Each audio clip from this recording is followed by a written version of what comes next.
going to talk with you about the Winston-Salem Forsyth County Schools Telecommunications Room and plans for the future. First, I want to thank Chris Corbin, who is the Executive Director of Information Technology Systems in Winston-Salem Forsyth County Schools. He had a wealth of knowledge and was willing to answer any of the crazy questions I had.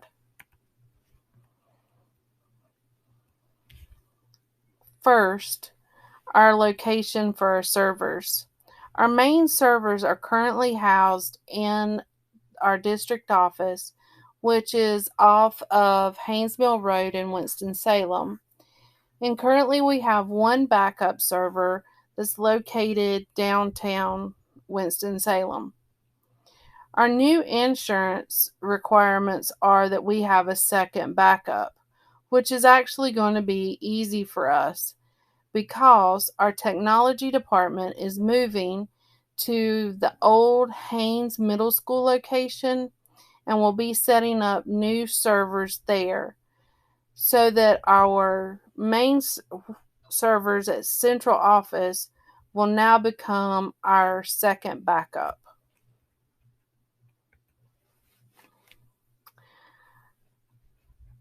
Our district server rooms are under lock and key, and very few people have access.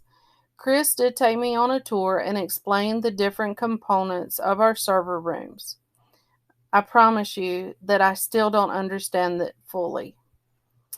Our school server rooms, however, are usually housed in the media center. Our site-based IT personnel, the ITFs, and the media coordinators have access to our school server rooms. In the photo on the left, you will see our access point from Spectrum.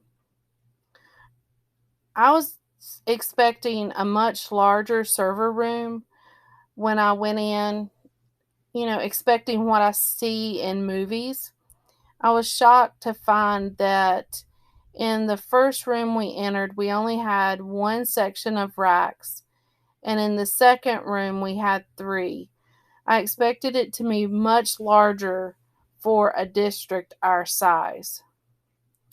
In the second photo, you will see that we currently have 2 routers for our entire system with only 7.5 gigs of data.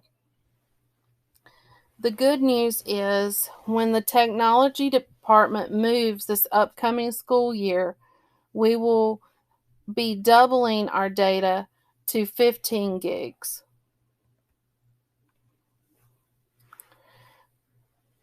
In the first photo you see here is our emergency backup batteries.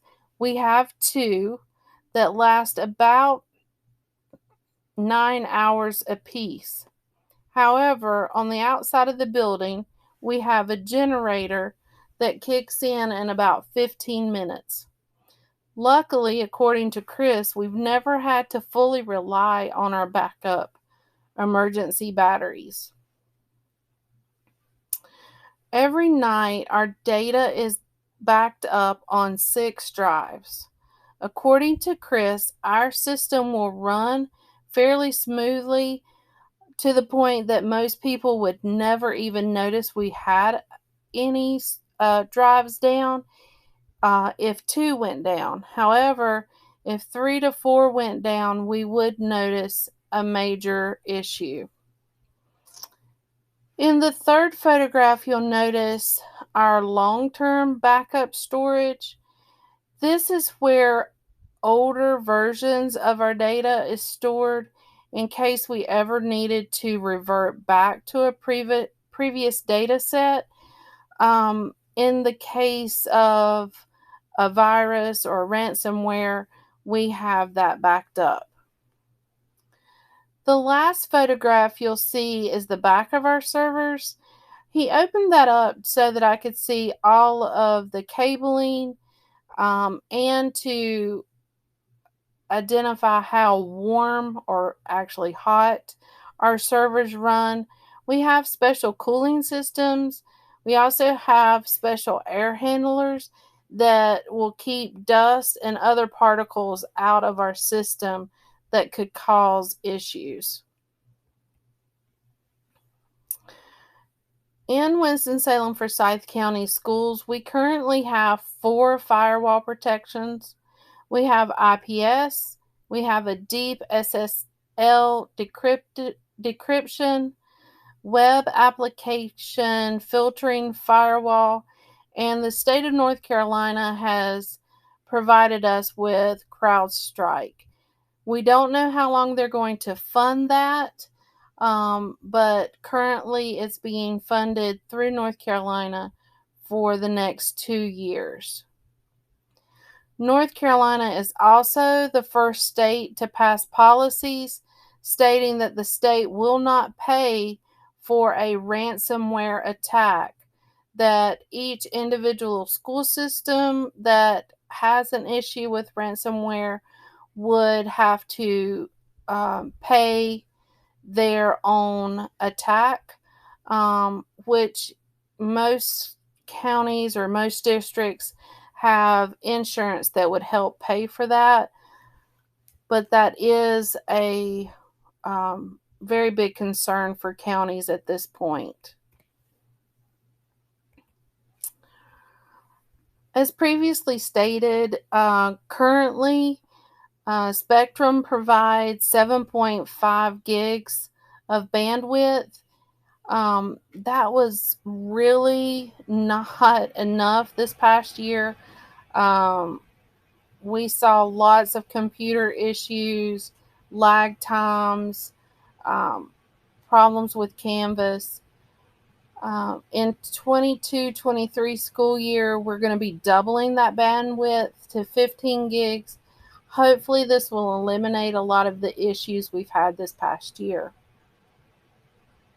As far as our wireless capabilities go, about half of our schools are on Cat 6 now, and we have a speed of about 2 gigabytes per access point.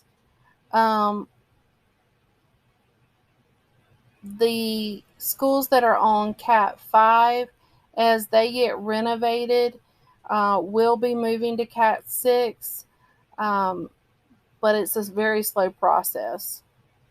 We have 2 networks in our district. We have a managed network and a public network. The managed does run through our servers.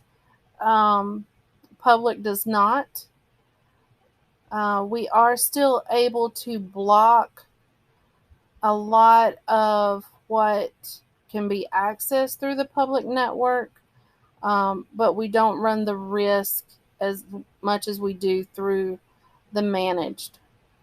Currently, our network supports about 60,000 devices,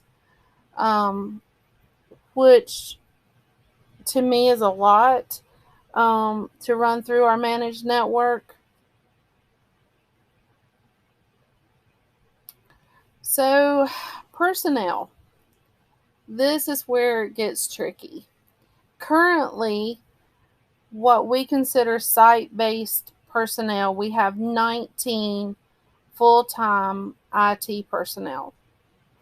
Each one has about 4 schools, and there's 2 in a zone, 2 IT personnel in a zone.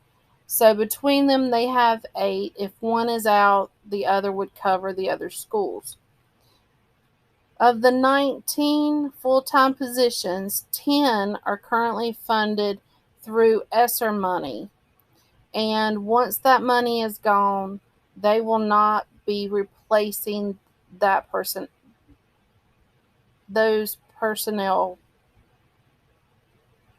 positions. So as a person leaves, they are currently not going to replace them. The same thing goes with our district help desk. We currently have 4 full-time staff members with 2 associates being funded through ESSER. If either of those people leave, they will not be replaced. Student monitoring is the biggest issue that we're having right now, because we can't stay ahead of them in what they're learning how to do through TikTok and other social media sites, using proxy servers to do browser to browser, or browser in browser, um, to get around our firewalls. So Chris stated that a lot of the IT department in their spare time will go on TikTok and other social media sites just to try to stay a little bit ahead of our students, or at least try to keep up with what they're learning on the internet. As far as monitoring staff, again, there's just not enough funding. The biggest issue with the staff is they are they clicking on links that have viruses and Trojans and phishing links. We can search student and staff devices and logins to see where a phishing site has come from, or a virus, to try to find that IP address to block it in the future. But again, we seem to play catch up with that. North Carolina has a joint cybersecurity task force, which we are the first state to have that in the United States. However, it is completely volunteers. So again, we just don't have the funding to help with their cybersecurity. This past year, Winston-Salem Forsyth County Schools had HP Classroom Manager, which allows teachers to monitor school-issued devices in their classrooms. The downfall was if a student was on their personal device or on their cell phone, you couldn't monitor what they were doing. Also, if a teacher in, say, second period forgot to log out of a student's device, when they went to their third period class, that teacher could then not access the device. So Winston-Salem Forsyth County Schools currently has a budget of approximately $4 million. According to Chris, it's not nearly enough to get the personnel and the monitoring that we need. This upcoming school year, we are trying to replace the HP Classroom Manager with LineWise, which is a new classroom monitoring system. It allows teachers and administration to monitor school devices as soon as they're turned on. We're hoping that the board will vote to pass this this month. Again, our board did approve to double our bandwidth for the upcoming school year. And according to Chris, our planning committees really depend on what the project is and who it's going to affect. So if a project was for high school, for instance, they would contact different area schools to get volunteers of staff, faculty, and administration to sit on that committee in order to make sure that it is working or is viable for the local high schools. So that's an example of how our planning committees work in Forsyth County. There's not per se a standing committee. Kevin Sherrill and Chris Corbin are usually on any of those planning committees that deal with technology, but other members are floating through. Two of the biggest issues or planning issues that we're having for this upcoming school year, one deals with employee accessing their personal emails on the managed network. And that is due to the amount of phishing links that have occurred in the past 2 years. According to Chris, we've had about a 75% increase of phishing emails being accessed by employees. So what they're wanting to do is ban employees from accessing their personal emails on school devices, which school devices are the only ones that can connect to the managed network. Chris did say he felt like this would be a big uproar with staff, but at this point, with the ransomware and other issues, we just can't afford to have any type of phishing, Trojans, or ransomware put on our managed network.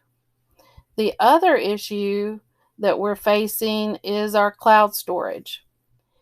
Currently, Google has announced that they are capping our free cloud storage at 112 terabytes, and Winston-Salem Forsyth County Schools is currently using 81 terabytes. According to Chris, Microsoft is more secure and currently doesn't have a cap. Microsoft is also used mainly by our business offices, central office, HR, finance, technology, and Google is used more for our instructional personnel, because Google is easier for the students to use and easier for collaboration. So we will see how that goes this upcoming school year.